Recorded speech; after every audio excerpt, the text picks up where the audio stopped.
আওয়ামী লীগ নিবন্ধনকৃত রাজনৈতিক দল, তাই সরকার ও আদালত যদি এই দলকে নিষিদ্ধ না করেন তাহলে নির্বাচনে অংশ নিতে তাদের কোনো বাধা নেই বলে জানিয়েছেন প্রধান নির্বাচন commissioner CEC am Nasir Uddin. সোমবার সকালে চট্টগ্রাম সার্কিট হাউসে বিভাগের নির্বাচন কর্মকর্তাদের সঙ্গে মতবিনিময় সভায় কথা বলেন তিনি।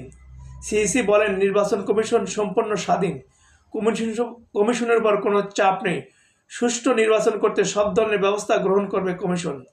বিগত সময়ে অনেক ভুয়া ভোটার হয়েছে জানিয়ে তিনি বলেন, তবে নির্বাচনে ভোট দিতে না পারায় অনাস্থার কারণে অনেকে ভোটার হয়নি।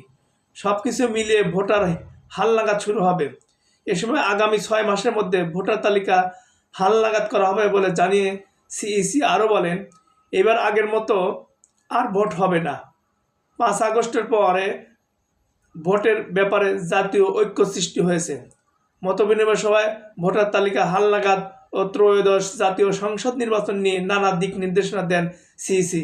সভায় বিভিন্ন স্তরের আঞ্চলিক নির্বাচন কর্মকর্তারা উপস্থিত ছিলেন।